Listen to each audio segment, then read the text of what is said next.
Welcome back to the Jake Bequette Show podcast. I'm your host, Jake Bequette, back in the house for another tremendous episode this week. We're returning to our ongoing series, Great Men of History. And this week's profile is none other than Julius Caesar. Julius Caesar, who I regard as one of the three greatest conquerors of history, soldier, statesman of history, along with Alexander the Great and Napoleon Bonaparte. He's an important figure for many reasons historically, but I think he's an important figure to profile today. You see many people who observe political events and who are students of history.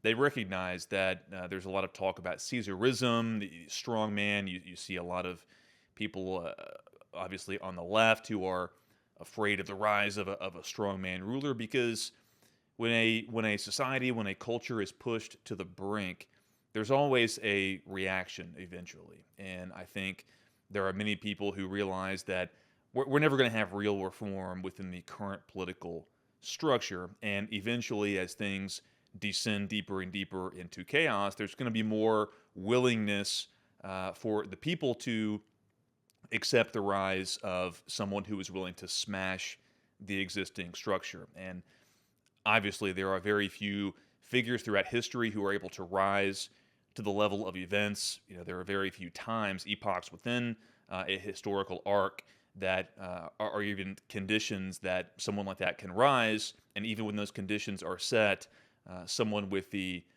brilliance, both intellectual brilliance and the brilliance of risk-taking and the ability to take the initiative and to, most importantly, have the iron will that is necessary to embark upon something like crossing the Rubicon and beginning a civil war. Those qualities are very rare in a man, but that's why this series is called Great Men of History, and that is why Julius Caesar is regarded as one of those great men. So I'm very excited to do this podcast. I think you'll get a lot out of it, not just history about Julius Caesar, but you'll understand more about what was the Roman Republic, what caused the decline and fall of the Roman Republic, and then the rise of the Roman Empire, which lasted for several centuries after Julius Caesar's death in 44 BC. So let's begin with Julius Caesar. Who was Julius Caesar? Julius Caesar, his full name was Gaius Julius Caesar. After defeating his rival Pompey Magnus in a civil war, he became the absolute dictator of Rome for a period of about 5 years, from 49 BC until his death, his assassination, on the Ides of March in 44 BC. His actions led directly to the fall of the Roman Republic and the beginning of the Roman Empire under his great nephew and heir, Caesar Augustus, who obviously was the Roman emperor during the time of Jesus Christ. The term Caesar itself has resounded throughout the centuries. The Russian ruler, the Tsar, the word Tsar is a direct descendant of the word Caesar.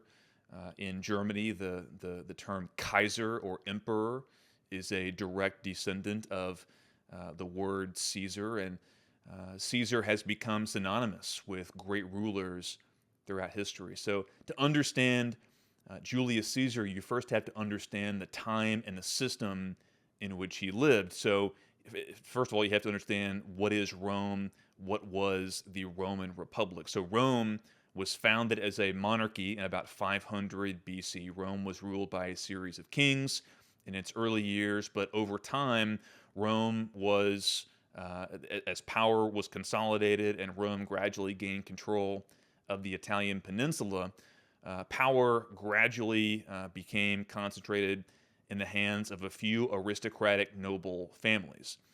So Rome had a king, but they eventually kind of transitioned their government into more of an oligarchy. Power was within these few great families, and they called themselves the patricians. Rome was divided really into two classes of citizens, the patricians and the plebeians.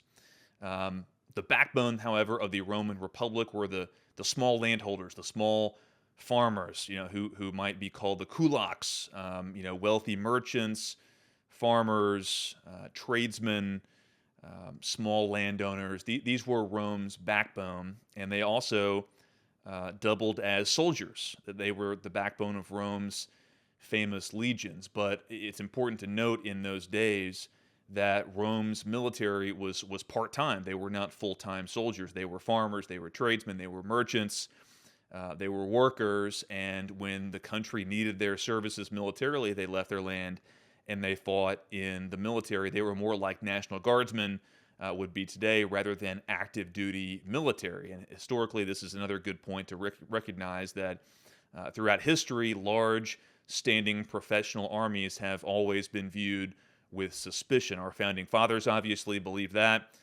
That's why the military was made up of state militias and state guardsmen. Obviously, things have changed as the American experiment has descended and spiraled down into more centralized power and tyranny. We have a large and powerful standing army, which, of course, our founding fathers would have hated. But here we are. That's a different conversation for a different podcast.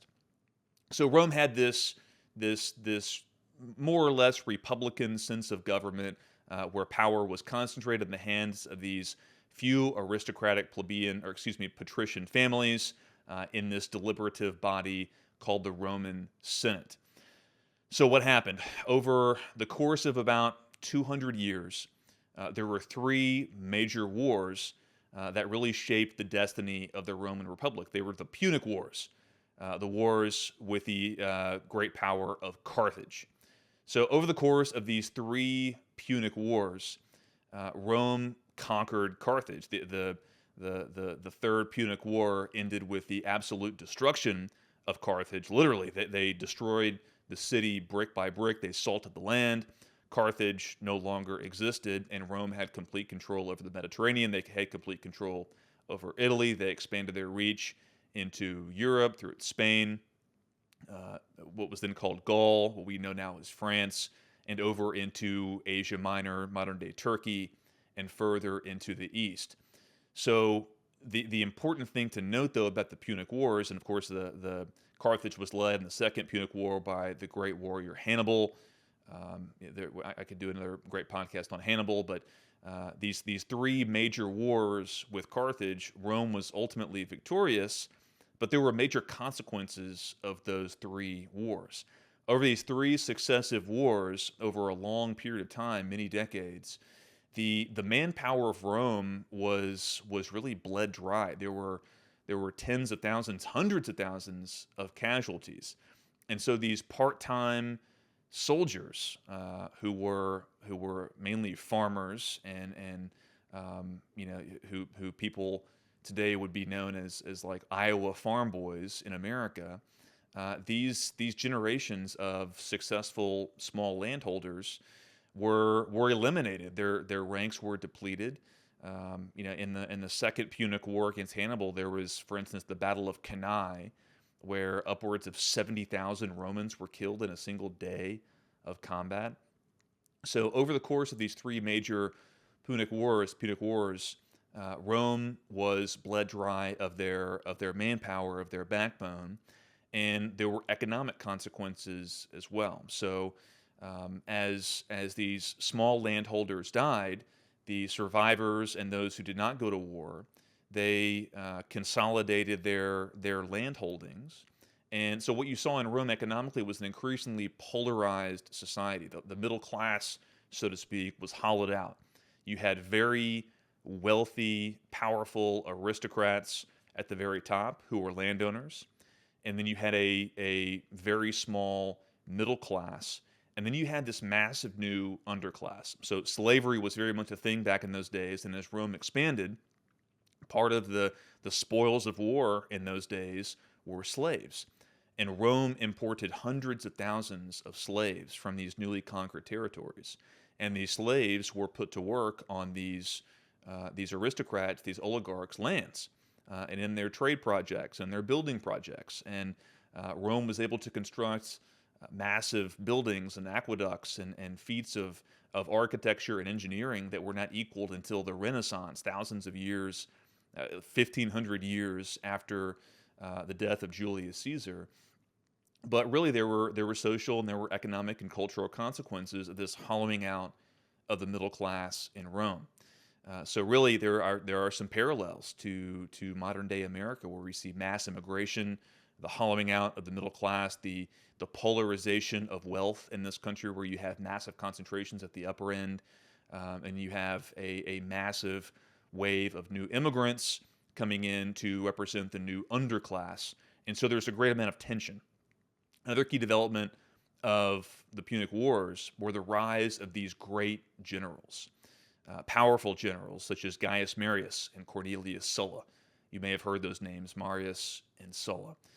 So the army itself was transitioning from this part-time kind of patriotic force of citizen soldiers, of farmers, of National Guardsmen, so to speak, into this full-time, professional, paid military. So over time, over these three successive wars, you had fewer and fewer part-time patriotic soldiers who saw it as their duty to go fight for Rome.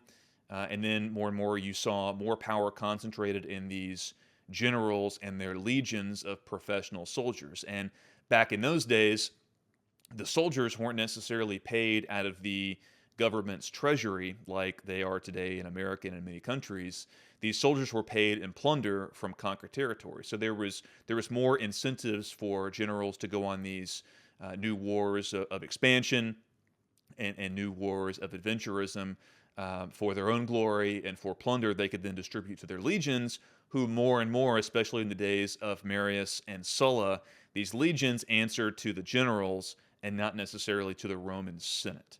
So Rome was still a republic in that time, and really this leads us into the time of Julius Caesar himself. Caesar was born in the year 100 BC. It's pretty easy to remember that. He was born into an old, traditional patrician family, the Julii, that had fallen on somewhat hard times. Caesar's father, died when Caesar was a teenager, and he began his career through an appointment to a priesthood. It was not like a priesthood in the Catholic Church or the Protestant communion. It was more of a civic and religious role.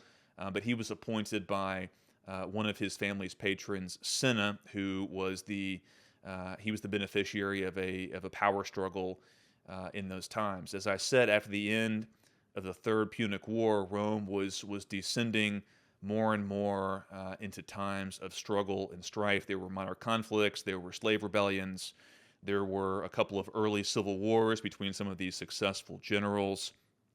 And so I think it's important to note that Caesar didn't really start the decline and fall of the Roman Republic. He really just finished off a body that was essentially lifeless. He was the culmination of a process that started around the time he was born in 100 BC. So when Julius Caesar was a teenager, he became this priest, and around the time of his 17th or 18th birthday, Cinna's rival Sulla took power and forced Caesar to resign his priesthood, so Sulla could then give it to one of his patrons, or someone he wanted to distribute patronage to. Caesar, looking for an opportunity to advance himself, then left to serve and fight for the provincial governor in Asia Minor of the day. He distinguished himself in combat at a young age. It's important to note over the course of Caesar's life, he had many experiences in combat. He was a combat leader. He was a centurion, a leader of about 100 men in his early days, and he really never forgot those lessons from the front lines. He returned to Rome after Sulla died, and Caesar unsuccessfully attempted to prosecute some of Sulla's supporters, his enemies, in the Roman courts. The Roman judicial system, I won't go on too deep of a tangent here, but it is important to note that the Roman judicial system was kind of interesting in those days.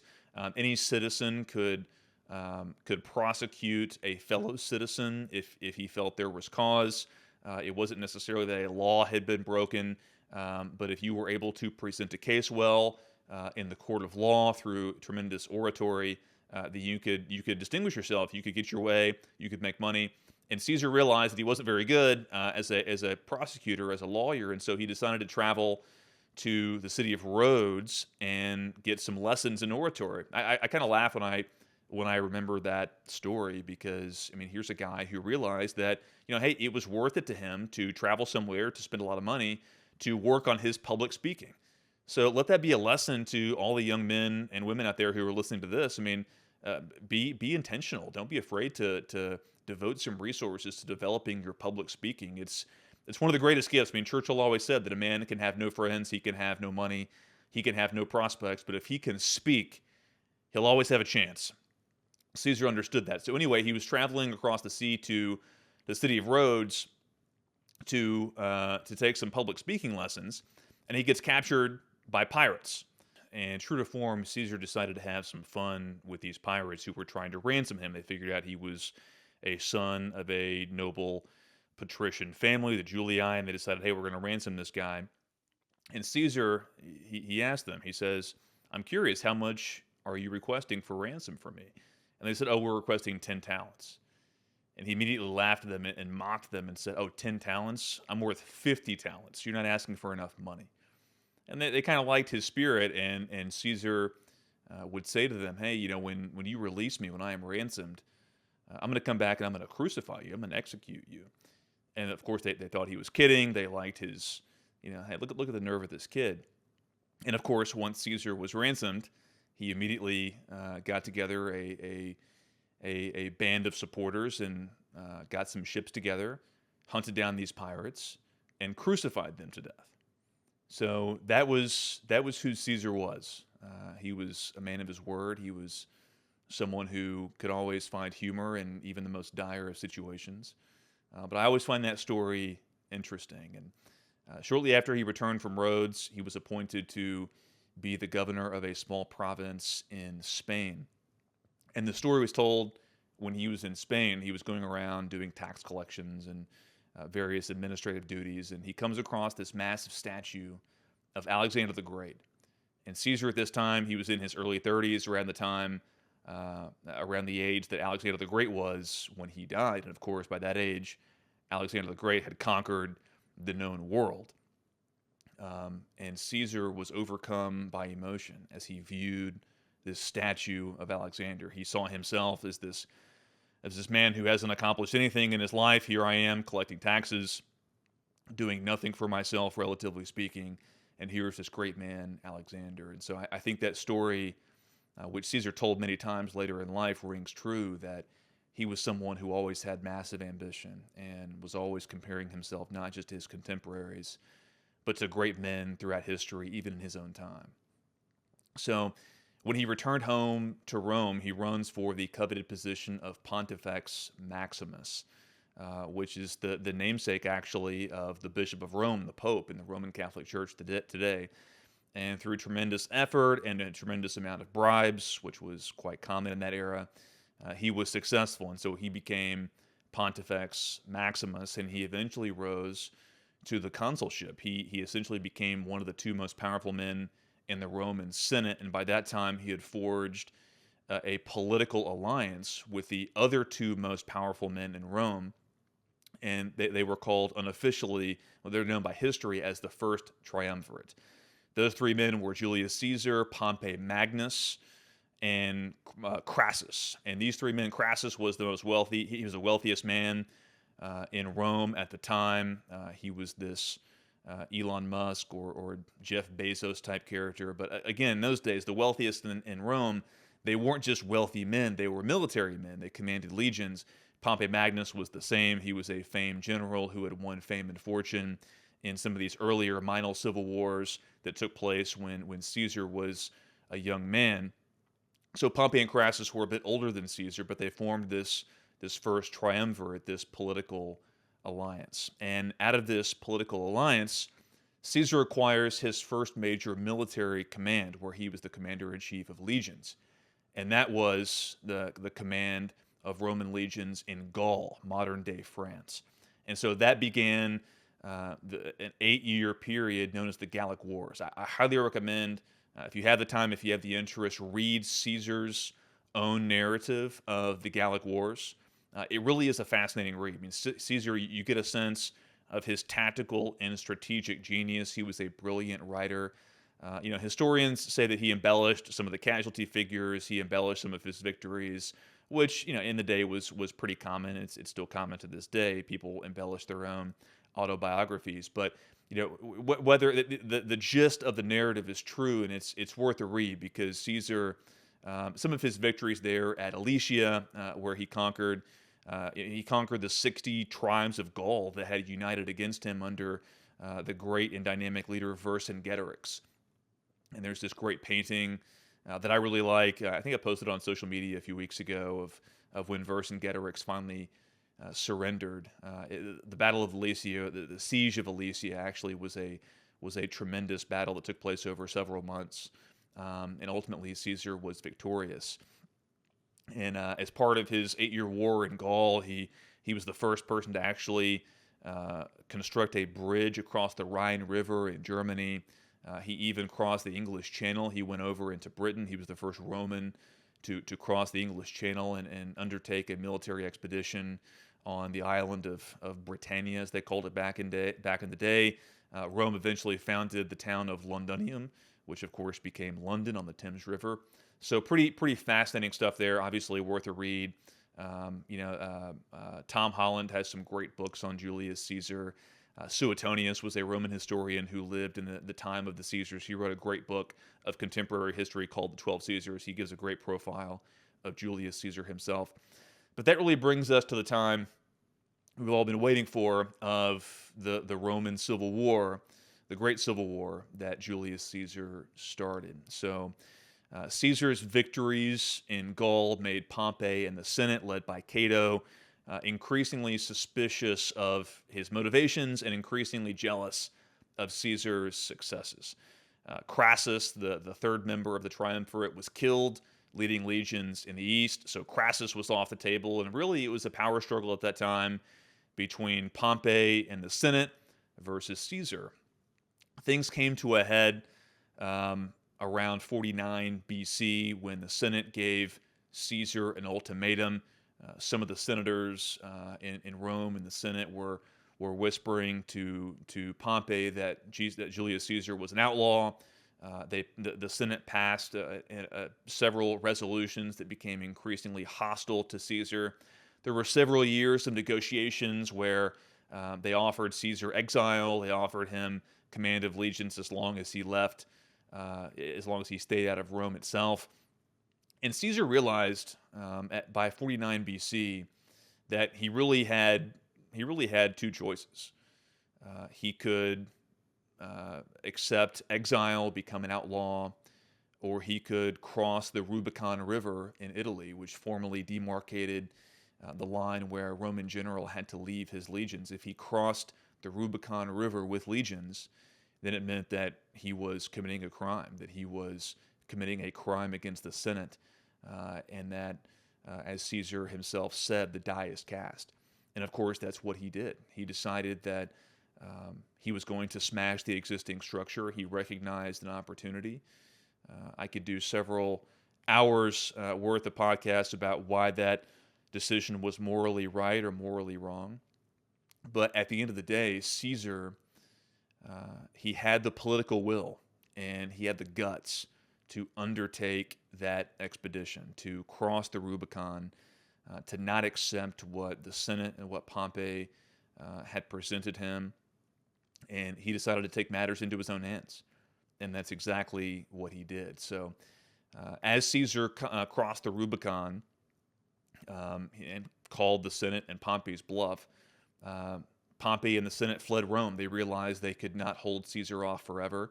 Even though he only had a couple of legions at the time, they realized they needed to flee and recruit more legions from the east. So Pompey and most of the Senate flee south. Caesar pursues them. He leaves his top lieutenant, Mark Antony, in Rome to administer the city as he pursued Pompey and the senators. The senators and Pompey flee actually across the sea over into Greece. Caesar, I mean, there's so many interesting stories. I mean, you have to study these things to really get the full appreciation for who Caesar was and what motivated him. But he arrived at the sea too late, as Pompey and the senators and their legions had departed. And so he spent several months building ships. He literally built a navy of transport ships to cross him over the sea to then pursue them into Greece. Eventually, he caught up with Pompey and the Senator's legions at the great battle of Pharsalus. So this was one of Caesar's greatest victories. He was actually tremendously outmanned by Pompey in terms of cavalry, in terms of foot soldiers. But Caesar, he executed a brilliant battle plan and crushed Pompey's troops at the Battle of Pharsalus, crushed the Senate, crushed Pompey, and Pompey was forced to flee. Most of the remaining senators decided to formally surrender to Caesar.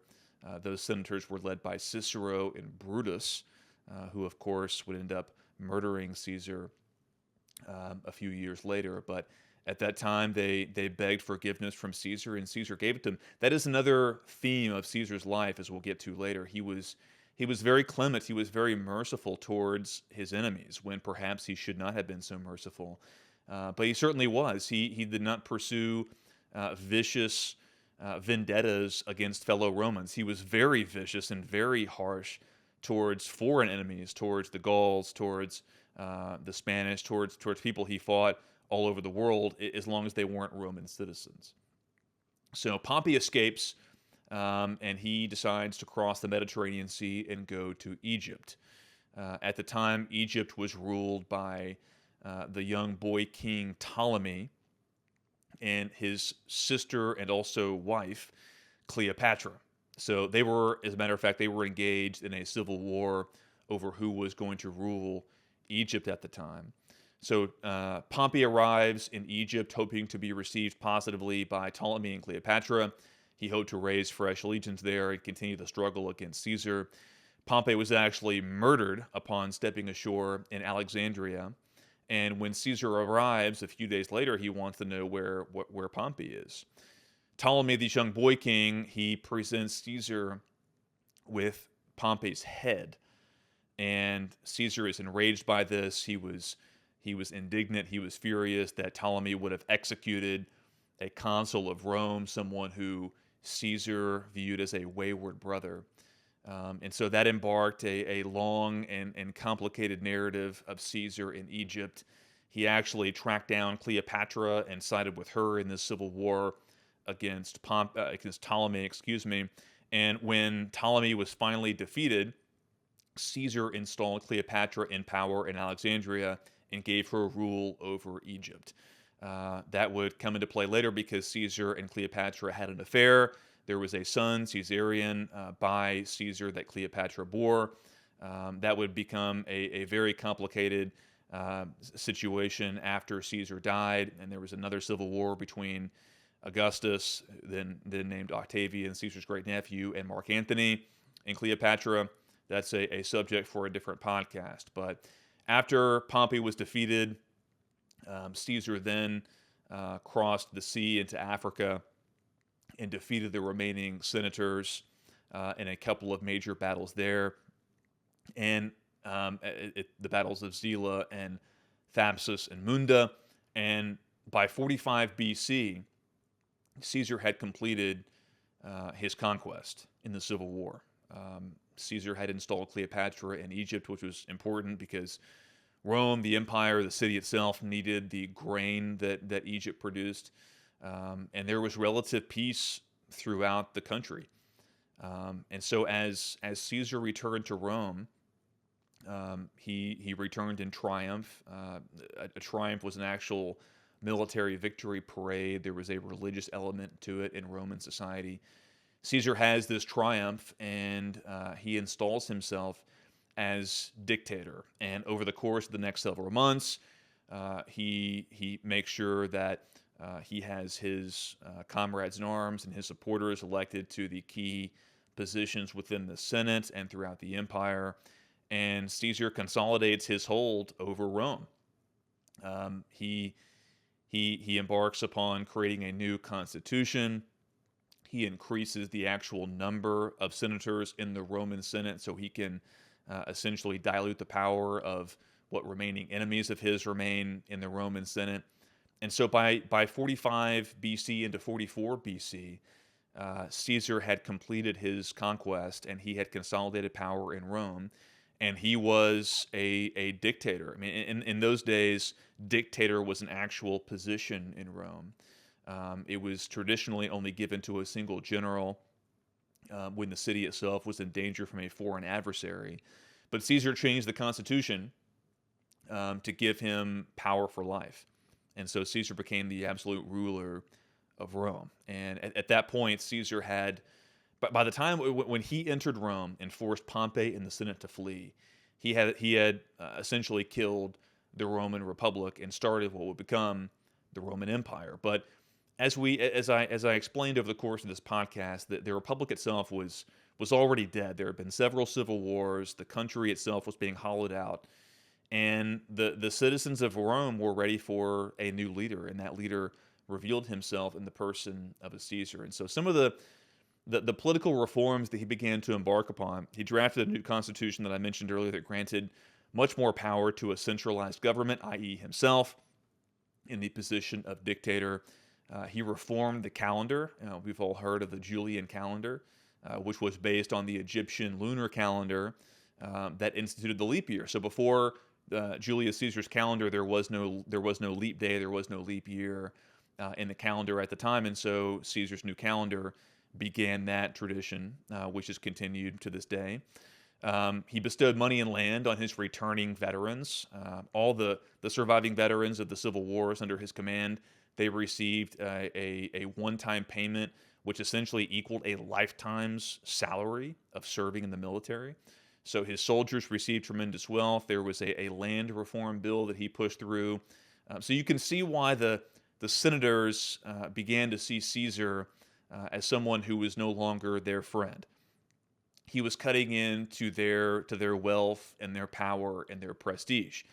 Through these means, by creating new senators, by giving soldiers money and the land that belonged to senators before the Civil War, by expanding this middle class and centralizing more power in himself, it was clear to these more traditional conservative, you could say, senators who were jealous, senators who wanted to call the shots themselves.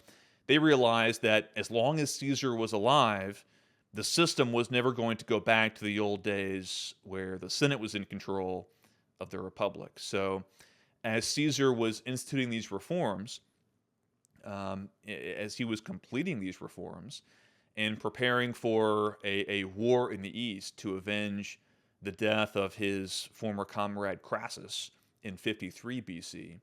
That was what Caesar was preparing for as the Ides of March, middle of March, came up in 44 BC. And as amazing as it is to think about, Caesar did not travel with personal security at the time. He was the dictator of Rome. There was no Praetorian Guard. The Praetorian Guard was formed after many successive emperors were assassinated.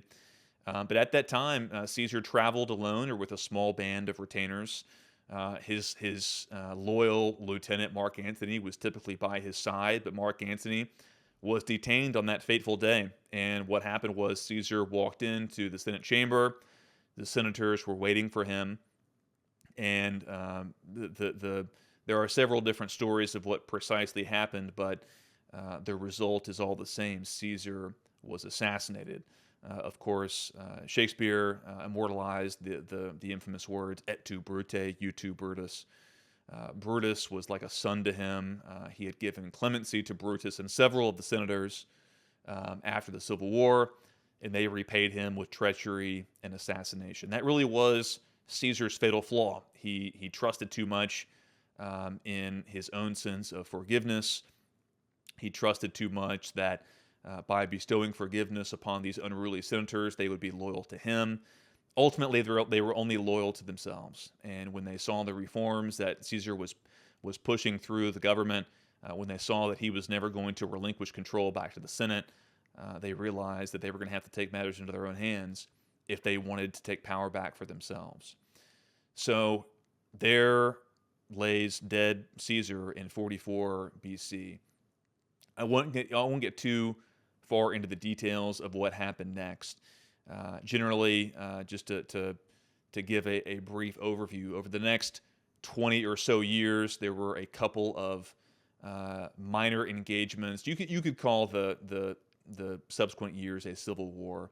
In Caesar's will, he named his great nephew Octavian his successor, and his loyal and faithful lieutenant over the years, Mark Antony, was not happy about that. He believed that power should have been vested in himself. He believed that he was the true heir to Julius Caesar, who had no surviving sons of himself other than his illegitimate son with Cleopatra.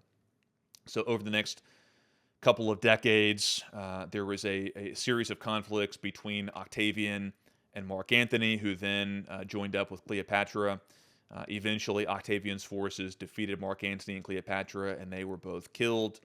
And Octavian took the name of Augustus Caesar and became the first, ostensibly the first Roman emperor. The system that Augustus imposed did not. They dropped the pretense of the republic, and they became an out of the closet, so to speak, empire. So even though Augustus was the first emperor, in name, he took the name Caesar on purpose to say that I am the direct descendant, I am the heir of the true first emperor of Rome, Julius Caesar. So I really hope you enjoyed this episode, learning a bit about Julius Caesar. I recommend that you read anything by Tom Holland about Julius Caesar. I recommend, as I mentioned earlier, you read the contemporary histories by the great Roman historian Suetonius. I recommend you read Caesar's words that he wrote himself, his commentaries on the Gallic Wars, his commentaries on his conquests throughout his life. They really make for fascinating reading, and I also recommend that you watch the HBO miniseries Rome, which was directed and mostly written by John Milius, who was a tremendous writer and director and someone who was on the right. Even in Hollywood back in those days, there were some who were on the right, and he was someone who was a true student of history. I believe that the HBO miniseries Rome is an excellent and faithful interpretation. I mean, obviously, it's Hollywooded up a bit, and there's only I believe like 10 episodes in the first season that deals with the life of Julius Caesar. You can't go through everything, especially on a limited budget, but it is a great representation. I believe the person of Caesar himself was captured by the actor who portrays him, and the events themselves are portrayed accurately, in my opinion. So I highly recommend any of these works if you have any subsequent interest in learning more about Julius Caesar. But ultimately, Caesar was one of the great conquerors of history. He was a man who made his own luck, who took tremendous risks again and again throughout his life. I think that's one of the main takeaways that I'm going to keep hammering home in these profiles, these great men of history. They risked it all of them, many times. There were several times throughout Caesar's life where he could have lost his life. He could have been killed. He could have been bankrupt. He lost. I mean, he lost battles. He lost elections. He came in and out of favor in his early life, but he seized the opportunities that he saw, and it's so rare these days to see men with that type of DNA who are willing to take the initiative to step outside of the bounds of what is considered possible and forge something new.